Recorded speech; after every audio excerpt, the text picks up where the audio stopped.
1 week more to go. Po, kasi ngayon po ay August 23, then 1 week more to go, that is 8 days more to go. Ika nga, September na.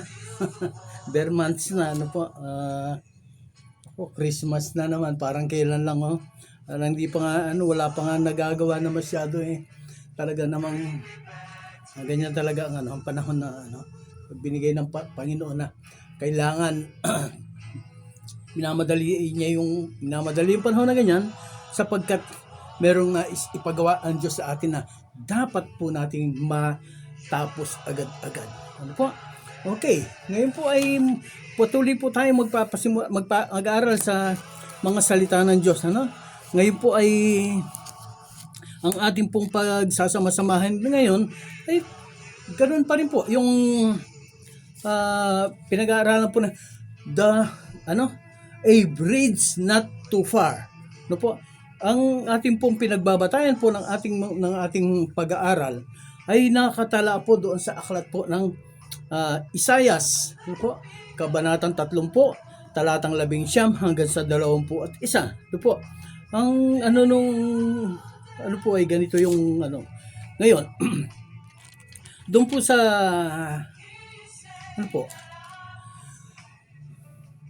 babasahin ko po ito sa wikang Tagalog ulit. No po, yung po Isaias chapter 30 verse 19 hanggang sa verse 21. No po, kasi po ito po ang ating pinagbabasihan ng ating pag-aaral ngayon. Okay. Isaiah chapter 30 verse 19 hanggang verse 21, ganito po ang nakasulat. Amen. Okay. Mga taga-Jerusalem, hindi na kayo tatangis ng matagal. Kayo'y diringgin niya sa inyong pagdaing. Kung ipahintulot man ni Yahweh na kayo magkasakit o magdanas ng hirap, siya na inyong guro ay hindi magtatago sa inyo. Dito po sa verse 21. Maririnig ninyo ang kanyang tinig at siya ang laging kaalakbay ninyo upang ituro sa inyo ang daraanan. Okay. Dito po ngayon sa English, po? Isaiah chapter 30 verse 19 hanggang sa verse 21, ganito po ang sinasabi. Isaiah chapter 30 verse 19 hanggang 21. Ganito po. For the people shall dwell in Zion at Jerusalem. You shall weep no more. He will be very gracious to you at the sound of your cry. And when he hears it, okay, ulitin ko po. Medyo na-distract po ako, okay? Ulitin ko po. Verse 19, for the people shall dwell in Zion at Jerusalem, you shall weep no more. He will be very gracious to you at the sound of your cry. Ano po inyo pag narinig ng Panginoon ang ating pagdaing, ang ating pag-iyak? Nandito po ang sabi niya, when He hears it, He will answer you. Pag narinig ng Diyos ang ating pagdaing, ang ating mga iyak, diringgin niya, pakikinggan po niya ang ating mga pagtawag sa Kanya. Verse 20, and though the Lord gives you the bread of adversity and the water of affliction, yet, your teachers will not be moved into a corner anymore, but your eyes shall see your teachers. Okay. Sabi po niya, kahit na baga nandyan yung mga pagsubok, mga kahirapan, mga pag-uusig, hindi ka pa rin naiiwanan ng Diyos. Ang iyong guro, ang ating guro ay nandiyan palagi. Nandiyan lang siya sa ating tabi. Verse 21, ganito po ang sinasabi. Ito po, verse 21, ganito po ang sinasabi. Thank you, Lord. Thank you, God. Thank you, Jesus. Thank you, Lord God. Thank you, Lord God. Hallelujah. Thank you, Lord. Jesus. Thank you.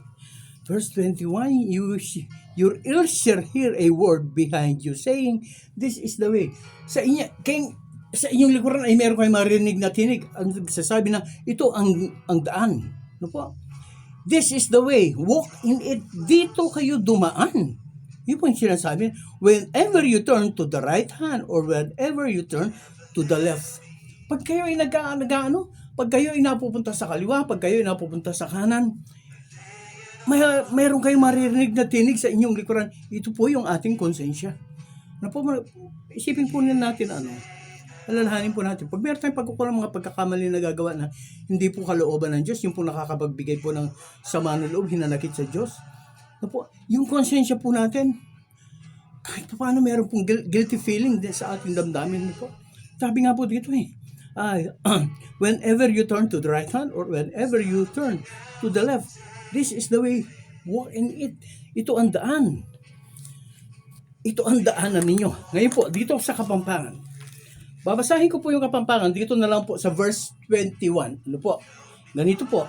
Kapampangan. Isayas 30. Versikulo 20 metong. Okay. Isayas Kapitulo 30. Versikulo 20 metong. Makanini po yung makasulat. Nung malili kayo, king dalan, king bandayo mangwanan, o kayli, damdaman nyo ing siwala na, kagulutan nyo. Sabihan na, oy ni ing dalan, kaya hindi kayo dumalan. Ito pong nakaraang sabi po niya, iniindalan, kaya hindi kayo dumalan. Yung pong nakaraang pag-aaral po natin, ang ating pong nabanggit po natin na, ito ang daan. Ito ang daan ay tinuro ng ating Panginoon. Sabi niya, ito ang daanan ninyo. Pero doon po sa John chapter 14 verse 6, ang sabi po ng ating Panginoong Jesucristo mismo, ako ang daan. Ako ang buhay at ang katotohanan. So ito pong Isaiah, aklat po ni Isaias, ay ang Panginoong Jesucristo po, ang siyang tinutukoy dito na siya po ang ating daanan. Hindi po yung dadaanan na tutungtungan, tatapakan, o hindi po yun. Kumbaga, sa Kanya po tayo lalapit, sa Kanya po tayo tatawag, sa Kanya po tayo mangungunyapit, sa Kanya po tayo aasa, mananalig, mananampalataya, at magtitiwala sapagkat siya po ang ating kaligtasan. Siya ang buhay, siya ang katotohanan, siya ang daan tungo sa Ama. Amen. Yun po ang napakalinaw po sa Biblia. Walang ibang daan, walang ibang pangalan ang makapagdadala sa atin sa piling ng Amang nasa langit, kundi ang Panginoong Jesucristo mismo. Kumbaga, sabi nga po dun sa aklat po ng mga gawa, Kabanatang 4, talatang 12, walang pangalan sa ilalim o sa silong ng langit na sukat na ibinigay, na sukat na ikaligtas ng tao. Walang pangalan ibinigay sa silong ng langit na sukat ikaligtas ng mga tao maliban sa pangalang Jesucristo. Ang pangalan lamang po ng ating Panginoong Jesucristo, siya po ang makapagliligtas sa atin. Wala pong iba, walang organisasyon, walang samahan, walang grupo, o kung ano pa man ang makapagliligtas sa atin, kay yaman, kay relasyon, kay ano man yan. Ang Panginoong Jesucristo lamang po ang ating tagapagligtas. Amen. Okay, ang pag-aaral po natin ay a bridge, a not too far bridge. Nasa 3 bahagi na po tayo. Ang una po ay yung binigay na what is the not too far bridge? Yun po ay yung panalangin. Yun po. Tapos po yung what is the prayer of? What is the power of prayer? What does prayer can do? Ano ang limitasyon ng panalangin? Papaalala ko lang po. Babanggitin ko lang po ulit. Ang panalangin, ang maaabot ng panalangin ay hanggang doon lang po, doon sa sinasabi po natin, doon sa ipinapahayag po natin. Yun po ang limitasyon ng panalangin. Lahat po ng pwede nating sabihin sa Diyos, yan ay kayang tugunin ng Diyos kung, ang sabi nga po niya, kailangan magkaito ay ayon sa kalooban ng Diyos. Kaya maski na po panalangin po tayo ng panalangin, maski na sabi nga gumulong-gulong ka dyan sa kalsada, gumugulong, umakyat ka sa matataas na building na maski na magkulay berde ang yung mga mata, magkulay asul ang yung pisngi, sa kapapanalangin, magsisigaw ka, maghihiyaw ka, maglulupasay ka, hindi yan didinggin ng Diyos kung ang hinihiling mo ay hindi ayon sa kalooban ng Amang nasa langit. Amen. Ngayon, August 23. Okay. Ang ating pong pag-aaral ngayon ay A Not Too Far Bridge number 3. Ano po?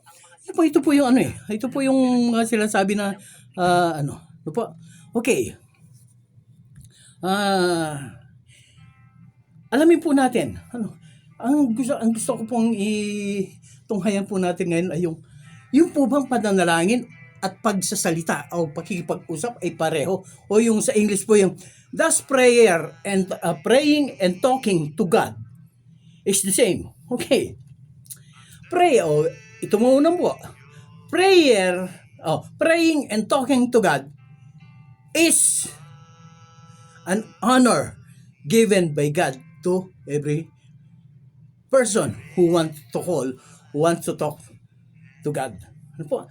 Ang panalangin o ang pakikipag-usap sa Diyos, ito po ay isang karangalan.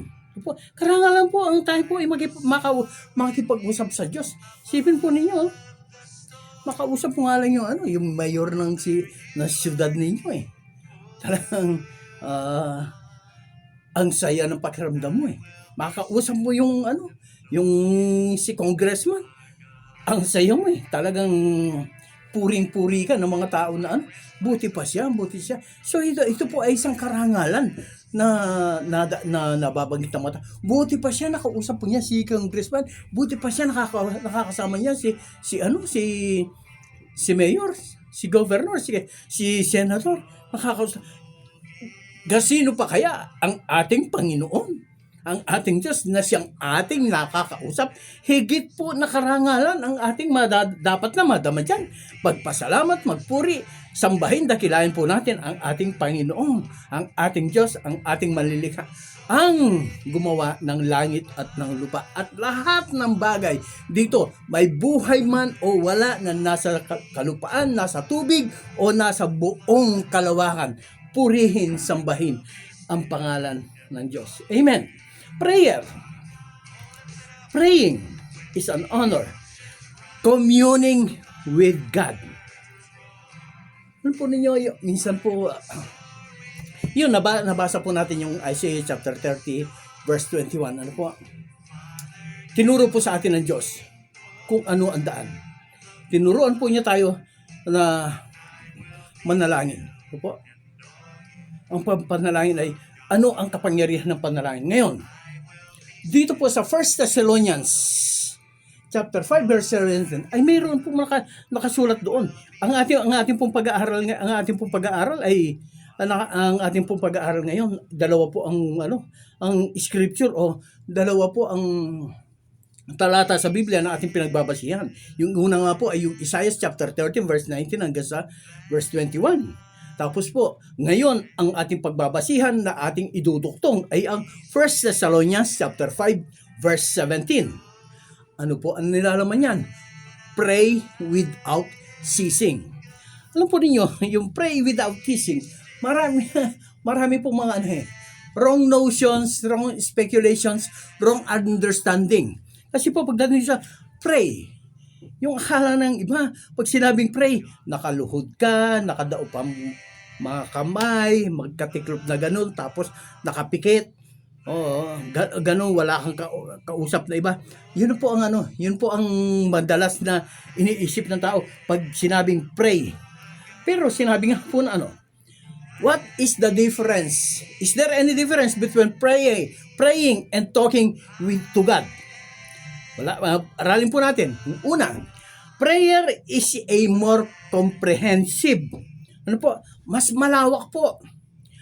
Is a more comprehensive form of communication that involves listening and relationship building. Ang panalangin po ay mas malawak ang kanyang sakop. sapagkat ito po ang ano dito ay talaga naman na ano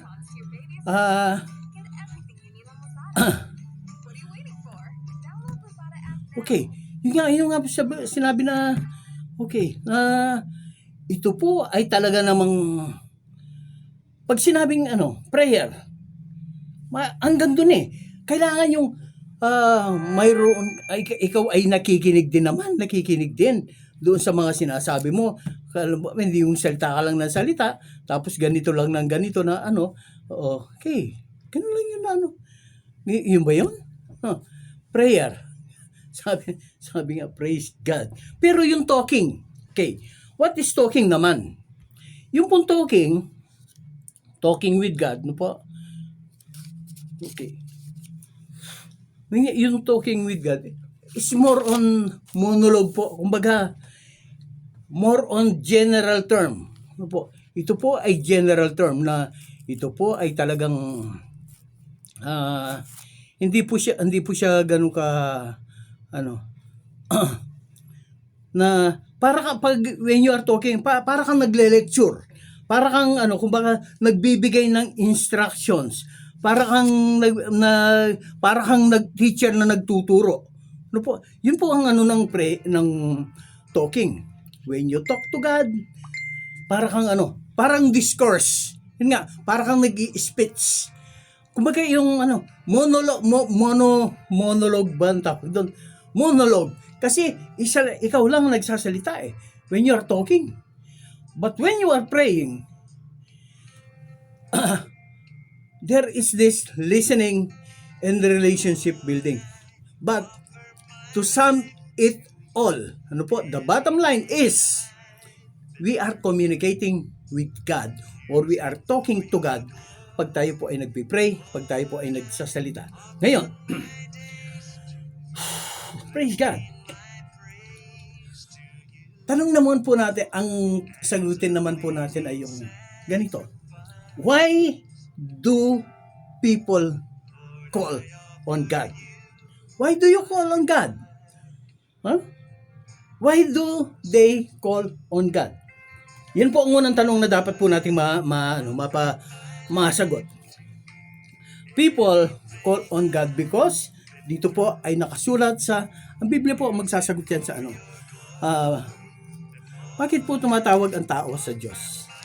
Okay, dito po sa mga awit, sa aklat po ng mga awit, 5 talatang 14 hanggang sa 15.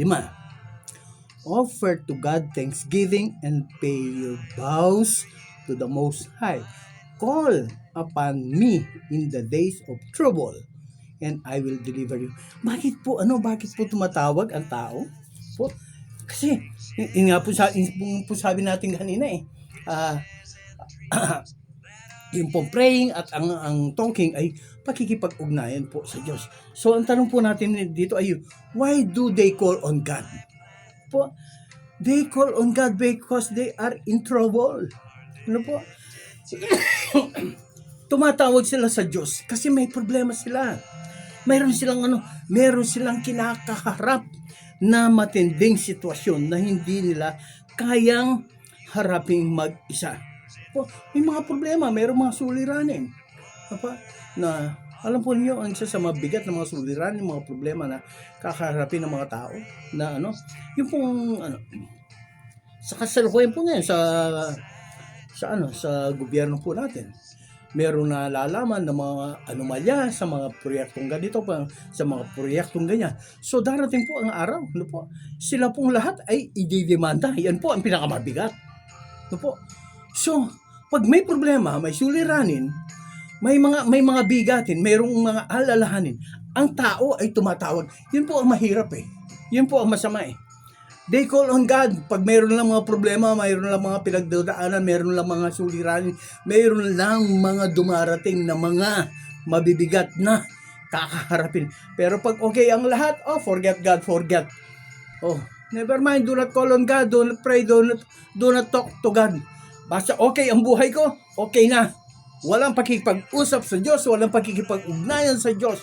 Pero ang sabi po ng Biblia, pag tayo po ay manalangin, ang sabi po ng Biblia, First Thessalonians 5:17. Pray without ceasing. Ano po? Ang unang tanong po natin, why do they call on God? Because they are in trouble. Kasunod, yun po number 1. Kasunod, dito po sa aklat po ni San Lucas. Luke chapter 13 verse 17. Ito po, bakit po ang tao ay tumatawag sa Diyos? Dito po sa aklat po ng Lucas. Lucas chapter 17 verse 13, ganito po ang sinasabi. Lucas. Umpisahan ko na po din sa 11. Now it happened as he went to Jerusalem. Ang ating po Panginoong Hesus Kristo, siya po ay naglalakbay at siya po ay ito po ay kasama po ng kanyang mga alagad. At ang sabi po rito, as he went to Jerusalem, sila po ay nakarating sa Jerusalem. That then as he entered a certain village, there met him 10 lepers. Ano ko? Then met him 10 lepers who stood afar. Verse 13. Ito po, verse 13. Okay, verse 13. And they lifted up their voices and said, Jesus, Master, have mercy on us. Bakit po tumatawag ang tao? Alam po ninyo, ito po, ngayong bago-bago ko lang po napansin ito. Ito pong 10 ketongin na ito, ang dapat po nilang hilingin sa ating Panginoon ay yung kagalingan. Pero dito po, ang hiniling po nila ay kahabagan. Panginoon, mahabag ka po sa amin. Hindi po nila hiningi yung sila ay pagalingin. Ang kahabagan ng Diyos, ang kanilang hiniling. At sa kanilang paghiling na ito, yung 10 na yon, sila po ay pinagaling ng Diyos sa kanilang sakit. Hindi po yan ang sakit ang hiniling nila. Pero dahil ang Diyos ay mabiyaya, dahil ang Diyos ay mabuti, kahit na po hindi nila hiniling, hindi po nila hiningi. Ito po ay bonus sa kanila. Sila po ay kanyang pinagaling sa kanilang karamdaman. So yung una, people call on God because they are in trouble. Pangalawa, people call on God because they want mercy. Ano po? Ngayon, dito po sa aklat po ng mga gawa. Acts chapter 2, ano naman po ang dahilan bakit ang tao po ay tumatawag sa Diyos, sa ating Panginoon? Dito po sa aklat po ng mga gawa, kabanatang 2, talatang 20 at isa ay ganito po ang sinasabi. Acts chapter 2, verse 21. Ganito po ang sinasabi. And it shall come to pass that whoever calls on the name of the Lord shall be saved. Ang tao po ay tumatawag sa Diyos para po sa kaligtasan. Ang sabi po doon sa aklat po ng mga gawa, kabanatang 2, talatang 20 at isa, whoever, kahit na sino. Wala pong binanggit na dito na kumbaga walang distinction, walang membership, wala pong hindi po binanggit dito gaano ba kalaki ang church na dinadaluhan mo. Yung bang church na dinadaluhan mo, yan ba ang unang church na naitayo, na napasimulan? Hindi po ganoon. Ang sabi po dito sa talata ng 21, whoever who will call on the name of the Lord shall be saved. Kung sino man ang tatawag, kaibigan ko, kay mahirap, kay mayaman, kay bungi, kay mahipin, kay wala, kay kalbo, kay mahaba ang buhok, siya ay tumawag sa Diyos, siya ay maliligtas. Ang sabi po ng Biblia. Ganito rin po. Doon po sa aklat po ng aklat po ng Romans chapter 10 verse 13. Whosoever that will call on the name of the Lord shall be saved. Maliligtas pa rin po. Basta ang mahalaga, tumawag ka. Sabi nga po doon sa Biblia, doon sa Isaiah chapter 30 verse 20. Tutulungan ka ng Diyos kung hihingi ka ng tulong. Sa Kapampangan po, sa upa na kaning Ginoo nung manyad kang saup. Ano po? So dito po sa Romans chapter 10 verse 13 at saka Acts chapter 2 verse 21, hiningi ng mga taong ito ay ang kaligtasan. So ang sabi po ng Biblia, whosoever shall call on the name of the Lord shall be saved. Pag ikaw ay tumawag sa Diyos, ikaw ay maliligtas. Yan po yung yan po yung a bridge not too far. Ano po? A bridge not too far. Ano po? Kailangan po sa atin, makipag-ugnayan po tayo sa Diyos. Kailangan po meron po tayong komunikasyon sa Diyos. Kailangan po meron po tayong pagkipag-usap sa Diyos. Yung pong tinatawag na meron po tayong dialogue, meron po tayong we commune with God. Ano po? Ulitin ko lang po, 1 Thessalonians chapter 5 verse 17. Pray without ceasing. Paano naman po? Yung sinasabi na pray without ceasing, kailangan po ba maghapon akong nakaluhod, maghapon akong nakadipa, nananalangin? Ano po? Kailangan po ba yung ganun? Na para makapanalangin. Alam po ninyo, yung panalangin, ganito po. Hindi lamang po minsan yan. Hindi lamang po isa yan eh. Ano po? Yung una, when you talk to God, you are praying. Kasi po, you are communicating with God. You are communing with our Lord, with our Creator, with the Father. Ano po? When you pray, mayroon kang kaugnayan sa Diyos. Ano po? Tapos po, paano nga po yun? Sasabihin, ulit-ulitin nga po. Paano nga po yung pray without ceasing? Una po yung yung talking to God and praying to God. Number 3, ano po? Dito po sa aklat ng mga awit. Ano po? Dito po sa aklat ng mga awit. Book 77 verse 11 and 12. Book 77 dito po sa aklat po ng mga awit. Verse 11 and 12. Ang tanong po natin ay, paano po yung sinasabi na pray without ceasing? Hindi naman po ako pwedeng maghapon nakadipa, maghapon nakaload. Marami po akong trabaho, marami po akong asikasuhin. Ganito po ang sinasabi dito po sa aklat po ng mga awit. 77 verse 11 and 12. Ganito po. I will remember the works of the Lord. Surely I will remember your wonders of old. I will also meditate on all your work and talk of your deeds. Paano po tayo makakapag-pray without ceasing? Ang sabi po dito, I will remember the works of the Lord. Aalalahanin mo ang lahat ng mga ginawa ng Diyos sa iyo. Yung mga kabutihan ng Diyos sa iyo, yung pagpapagaling sa iyong mga karamdaman, yung pagtugon sa iyong mga kahilingan. Diyos, ang aking pong anak ay nag-aaral, kailangan ko pong pambayad ng tuition, kailangan po niyang ng uniforme, kailangan po niya ng pambaon sa araw-araw. Saan ko kukunin yan? Ang Diyos ay tumutugon. Alalahanin mo ang mga bagay na yun na ang lahat ng dinulog mo sa Diyos ay kanyang tinugon. Alalahanin mo na hirap ka sa buhay, and yet na pagtapos mo sa pag-aaral ang anak mo, wala kang utang. Praise God! Dati mayroon kang sakit, hindi ka makakilos, hindi ka makagalaw, nandoon ka, bedridden ka, sinasakay ka na lang doon sa wheelchair.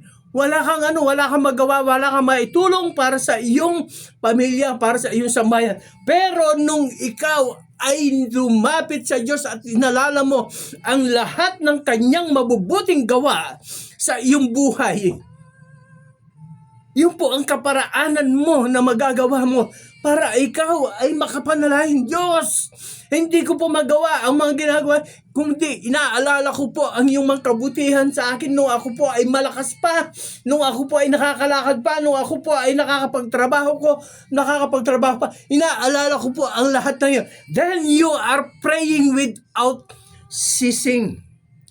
Tapos po, sabi po doon sa verse 12, Dito po sa verse 12, I will also meditate on all your word and talk of your deeds. Meditate on your work. Ano ang work ng Diyos? Unang po na work ng Diyos ay yung tayo po ay binigyan niya ng buhay. Pinahiram po niya tayo ng buhay na ito. Ano po? Salamat sa Diyos. Pinahiram po niya tayo sa buhay na ito. Naranasan po natin, nakita po natin kung gaano kaganda ang mundo. Although maraming mga problema, suliran, still, binigyan tayo pagkakataon ng Diyos na tayo po ay makaranas. Still, binigyan tayo ng pagkakataon ng Diyos na ito po ay ating madama. Yung kanyang kabutihan, yung mga saya, mga kagalahan na ating naranasan sa ating kabataan, yun po ang hinaalala natin. Tapos po, ang sabi nga po dito sa verse 12, and talk of your deeds. Ikukwento ko ang iyong mga ginawang mga kabutihan sa akin. Share the words of God. Share mo kung paano kang pinagpala ng Diyos. Share mo kung paano kang itinawid ng Diyos sa mga problema, suliranin, mga pagsubok na dumaan sa iyong buhay. I will meditate on your works and talk of your deeds. Yun po mga mga bagay na magagawa po natin Paano yung Dito po sa verse 1 at hanggang verse 3. Yung po dito po sa awit pa rin, 77 verse 1 and 3. Ganito po ang nakasulat. I cried out to God with my voice. To God with my voice, and He gave ear to me. Pag tayo po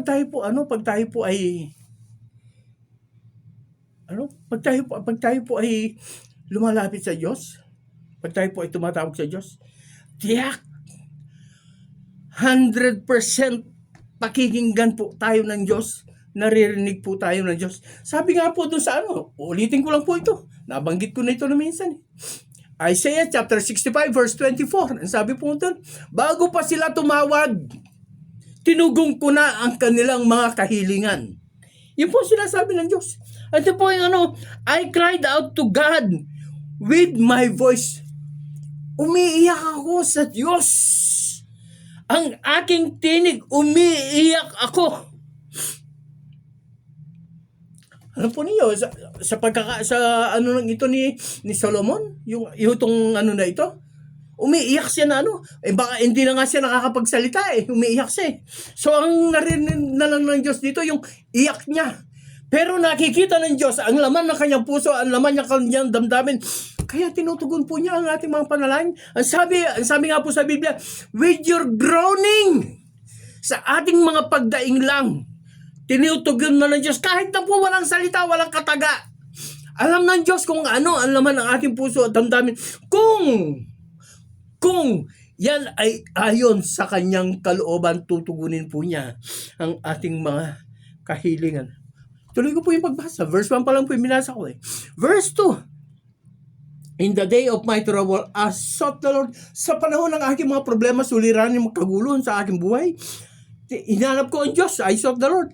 My hands was stretched out in the night without ceasing. Ang aking mga kamay ay nakatayo, nakataas. Walang humpay, nakataas ang aking mga kamay sa harapan ng Diyos. Hindi ako nagpapahinga, sabi niya. Kaya po tayo nagtataas ng kamay sa harapan ng Diyos, sapagkat ito ay tanda ng total surrender. Lord God, I surrender to you. I surrender to you all my problems, all my worries, all my weaknesses, all my trials.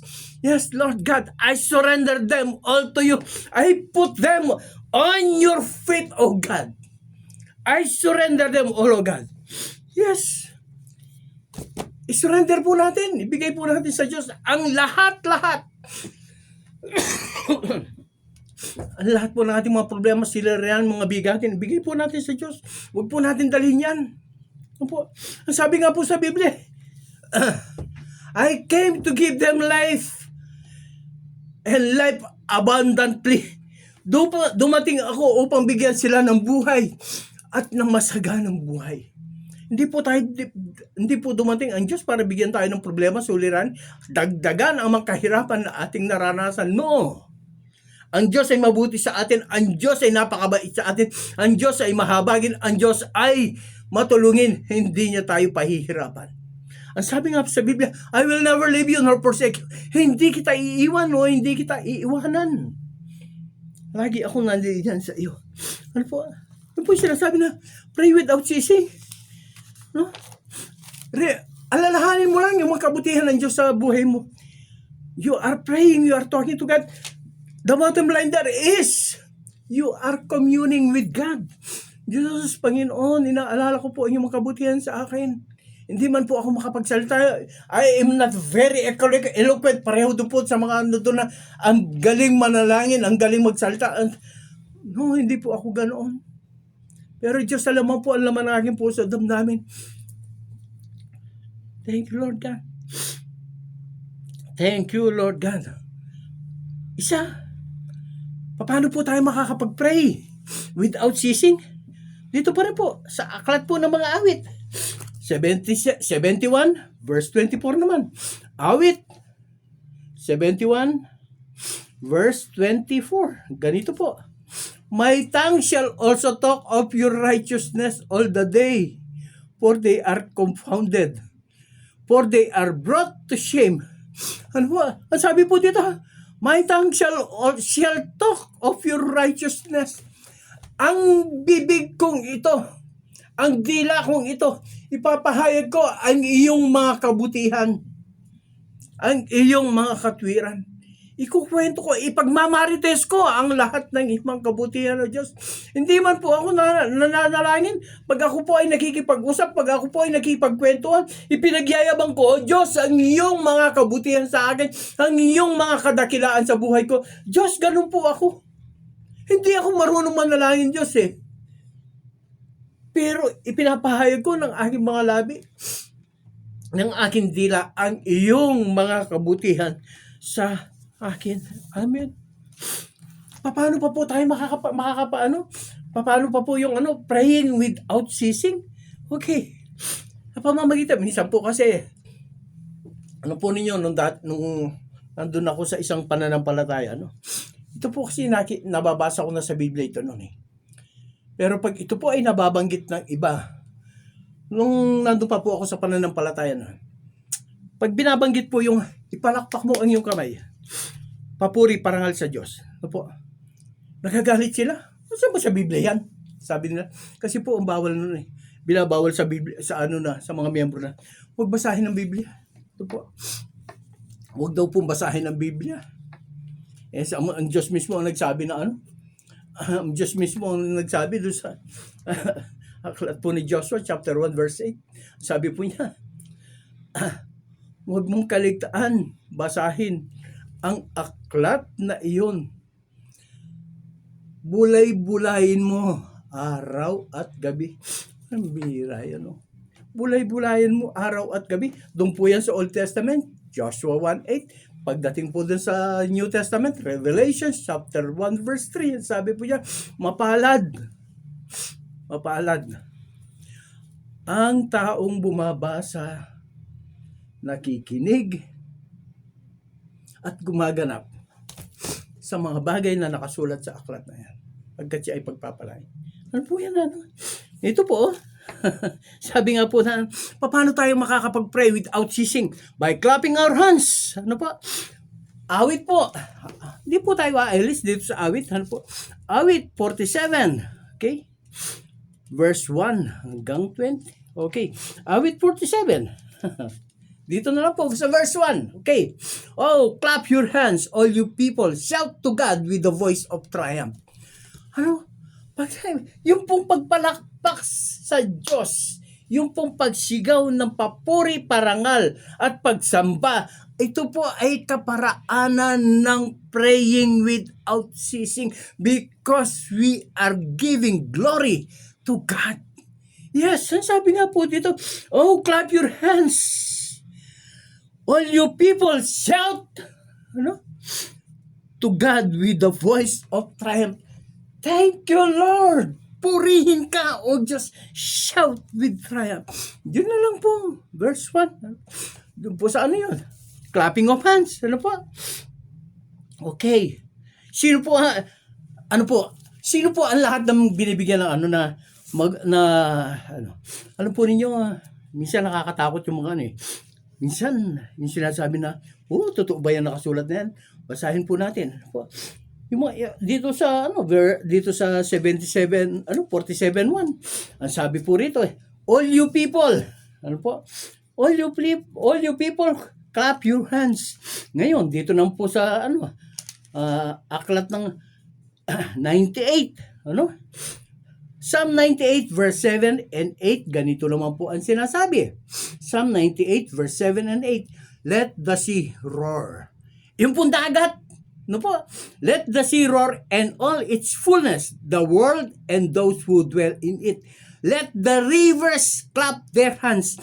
Can you imagine that? Yung dagat at lahat ng nandoon sa dagat, pati na yung mga ilog.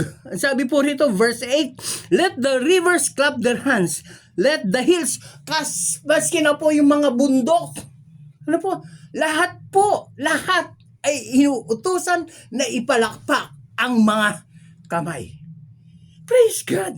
Hindi lamang po yung mga tao dito sa verse 47, ito po ay kaparaanan ng praying without ceasing. Praise God.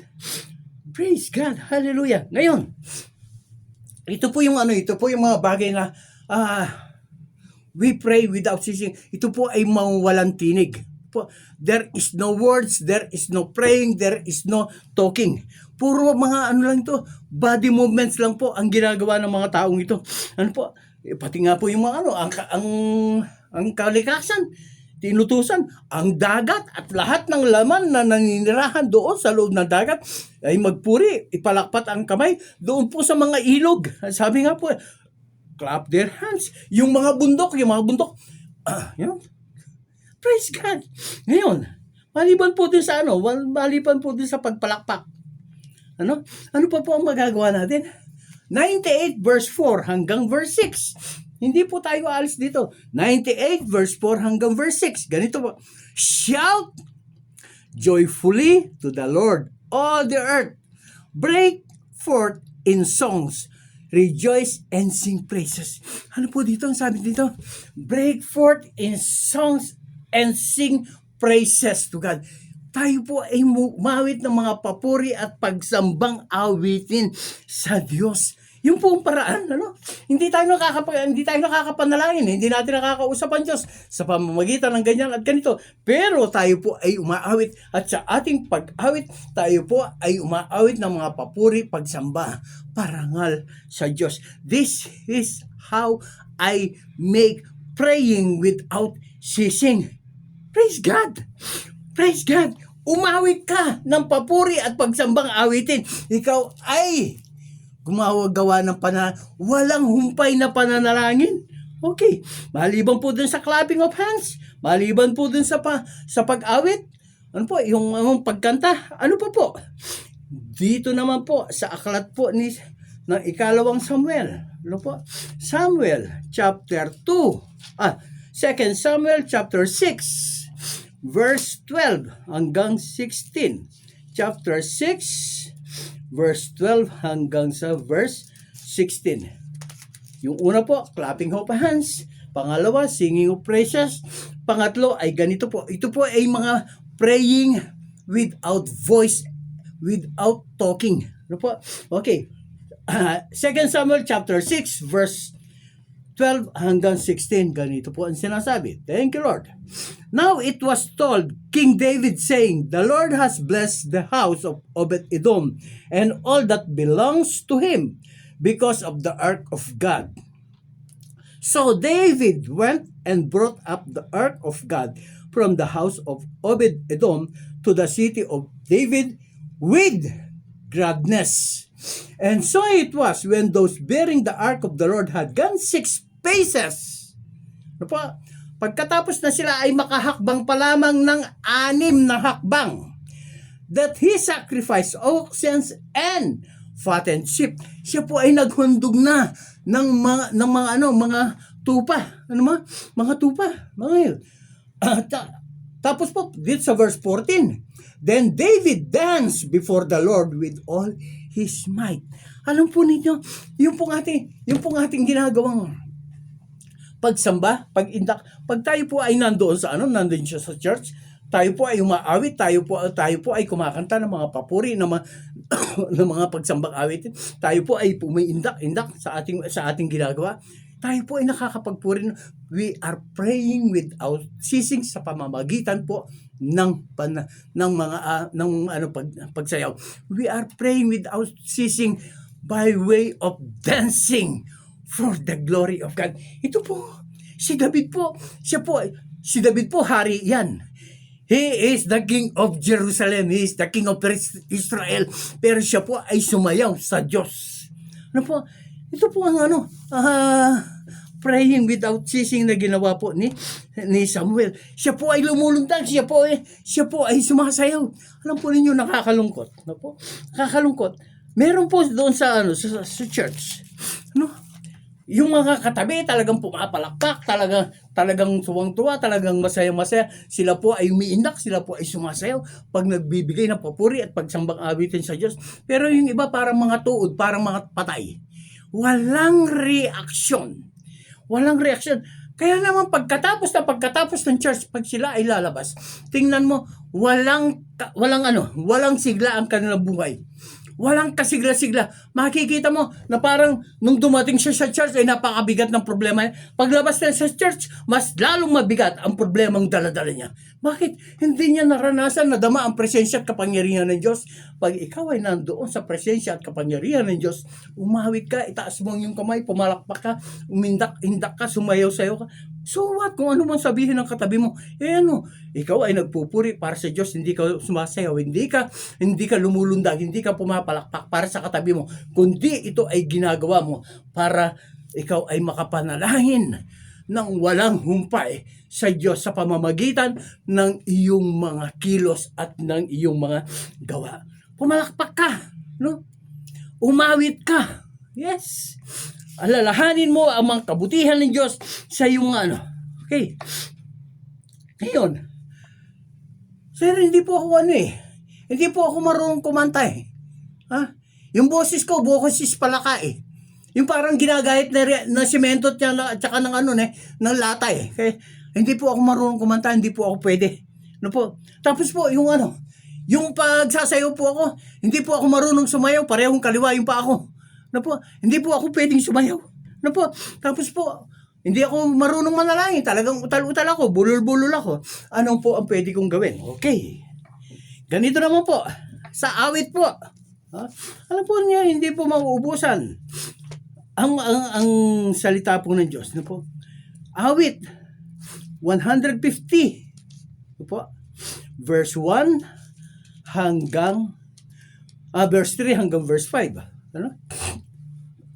Awit 150 verse 3 hanggang verse 5, ganito po ang sinasabi. Okay, praise Him with the sound of the trumpet. Yung pong trumpet, yung ginaganon-ganon. Ay, nakasalpak dito sa bibig, tapos ginaganon-ganon yung niya, yung cambio niya o kung ano. Praise Him with the lute and harp. Yung pong harp na gano'n, yung malalaki, yung gano'n, maski na po anong itsura niyan. Praise Him with the timbrel and dance. Praise Him with string instruments, gitara, mga banjo, may and flutes. Praise Him with loud cymbals. Yung po mga pumpyang, yung mga tambol. Praise Him with clashing cymbals. Okay. Lahat po ng mga instrumento na maaari mong isipin na pwede mong gamitin sa pagpaparangal, pagpupuri sa Diyos, pwede mong gamitin. Alam po ninyo, okay, I still have 7 minutes. Alam po ninyo, nung ako po ay dalhin doon sa Tuwaw. Sa Tuwaw, yung po binabanggit ko na, Tuwaw, Akusilian, Kagumitan. Tuwaw, Cagayan Valley. Pumunta kami doon. Para mag-training. On the job training. Okay. January, February, March. January, February, March. So, 3 buwan po ako doon, maigan. Alam po ninyo, dumating kami doon ng kasama kong pastor. Kasabay kong mag-graduate. Si Pastor Aladin. Dumating po kami doon, walang musical instruments. Buti na lang po meron akong dalang gitara. Teka muna. Hindi ko mo po sinabi kung meron akong dalang gitara, marunong ako mag-gitara. Hindi po ako marunong mag-gitara. Yung pong nabili kong gitara, hindi siya marunong. Hindi po ako marunong mag-gitara, kumbaga dinala ko lang po yun. Okay. Wala pong doon. Wala pong mga musical instruments doon. Alam po ninyo kung anong ginawa namin? Nag-modify po kami. Maniwala po kayo at hindi. Nag-modify po kami. Yung aming pong ginawang yung drum. Yung pong mga lata ng pintura na wala nang laman. Tapos yung mga na meron po kaming ginamit na yung container ng gasolina. Yung parang binabayo ng na. Tapos po mga takip ng kaserola, mga takip ng kaldero na hindi na po hindi na po ginagamit kasi sirang-sira na po. Tapos po mga lata na kung saan lang po namin napulot na inayos po namin na, para meron po kaming magamit na sa musical instruments na Alam po ninyo, hindi natin kailangan yung maganda. Basta meron lang magamit. Maniwala po kayo hindi. Pinagtiyagaan po namin gawin ni Pastor Aladin ang mga iyon. Nakita po ng mga tao. Yung kaldero, yung mga kawali, mga takip po ng kaserola na sirasal. Tapos po yung mga lata ng lata ng mga simento, pwede palang gamitin sa mga na instrumentong gagamitin. Ang sabi nga po dito sa awit praise Him with the sound of trumpet, praise Him with the lute and harp, praise Him with the timbrel, dance, praise Him with string instruments, praise Him with loud cymbals, praise Him with clashing cymbals. Let everything that has breath praise the Lord. Alam po ninyo, salamat po sa Diyos. Wala po kami pambiling gitara, wala po kami pambiling microphone, wala po kami pambili na anong tawag doon na equalizer o kung mga gamit po sa gamit po ng mga musicians. Wala kaming organ, wala kaming maski na keyboard lang na kundi hinahampos lang po ng mga bote at saka ng mga tasa na talagang pinagduktong-duktong lang po na. Salamat po sa Diyos. That is how. Yun po ang paraan na ituro namin sa mga kapatiran doon. Hindi po natin kailangan yung mga maganda, yung mga mamahalin. Hindi po natin kailangan yung mga modernong ganyan. Ang importante po yung laman ng puso natin na makikita po ng Diyos. Ang mga anak kong ito, gusto nila akong purihin, gusto nila akong sambahin sa pamamagitan ng mga awit, sa pamamagitan ng pagtugtog sa mga pantugtog ng mga instrumento. Pero wala silang kakayahan na bumili. Ang Diyos po siyang doon. Alam po ninyo, yes. Ilang panahon lang po nung dumating na yung pong church na yun. Kasi po, doon po sa church na nagpasimula kami na nakikitira lang po kami. Po? Minsan nga po, pag may church na binabato pa yung bubong. Sinisigawan pa kami. Po? Tapos po, ang dumi po ng building na nadatnan ko na. Pero salamat sa Diyos. Pinagpala ng Diyos ang lugar na iyon. Alam po ninyo, nakikitira lang po kami noon. Home church lang po yun Pinahiram lang po sa amin yung bahay na yun. Doon po kami papasimula nagawa. Pero ilang panahon po ang dumaan. Pinagpala yung lugar na iyon. Ang Tuaw, Auxiliar, Kagumitan, Cagayan Valley, sa pangunguna po ni Pastor Ariel Castillo. Mayroon po silang sariling church building ngayon, kompleto po sa mga musical instruments, air condition pa ang church building. Salamat po sa Diyos. Yun po ang tinatawag na pray without ceasing sa kami po noon ay hindi po humihingi ng magagandang mga instrumento, mga panugtog, hindi po kami humingi ng magandang building. Pero ang Diyos po ang siyang tumugon. Kapareho po nung 10 ketongin. Ang sabi po ng 10 ketongin, Panginoon, mahabag po kayo sa amin. Hindi po sila humingi ng kagalingan. But still God bless them. Jesus bless them. Tayo mo po, pagpapalain po tayo ng Diyos. God will bless us. Mararamdaman po natin, madadama po natin, mararanasan po niya natin ang kanyang kahabagan at ang kagalingan, katugunan sa lahat ng ating mga kahilingan ay bibigyan po niya ng kaganapan kung ang mga kahilingan po natin iyan ay ayon po sa kalooban ng Diyos. This is how praying, talking, dancing, praising God, remembering His goodness, ano po, singing to God, ano po, clapping our hands. Maski na po, nakakahiya nga po eh. Isipin mo, yung dagat, yung ilog, yung bundok, wala mang isip yan eh. Pero yun, pumapalakpak po sila. Tayo pa kaya na kumpleto ang kaisipan at ang kaalaman, di po natin magagawa yan. Salamat sa Diyos. Bigyan po niya tayo ng ganito. Lakas, karunungan, kaalaman. Meron po tayong mga kamay, meron tayong kakayahan. We have this talent, we have this knowledge, wisdom. Para po mapurihan ng Diyos. Pray without ceasing. Hindi po kailangan na tayo po ay nakadapa sa maghapon, nakaganon ang mga kamay. Hindi po yun. Pwede po natin gawin ang panalangin sa lahat ng oras, sa lahat ng dakot, sa maraming kaparaanan para sa karangalan at kapurihan ng Diyos. Tayo po ay dumalahin. Thank you, Lord God. Thank you, Jesus. Panginoon, kami po ay lumalapit, sumasambat, dumadakila sa iyo. Salamat po, Diyos, sa pagkakataon ito na muli binigay mo po sa amin, na kami, O Diyos, ay makapag-aral po ng isang bahagi ng iyong banal na salita. Ama, na ang salitang pananalangin ay hindi lamang po nakapaloob doon sa kami po ay nakaluhod, nakadipa ang kamay, nagsasalita.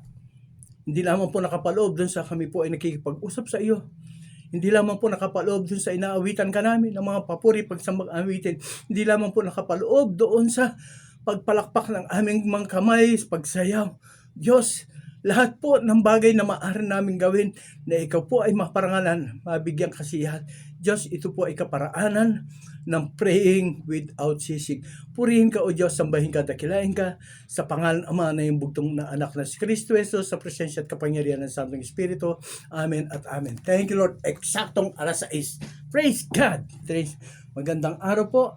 Hanggang susunod po na Sabado. August 30, last Sunday of the month. God bless us all po. Thank you, Lord.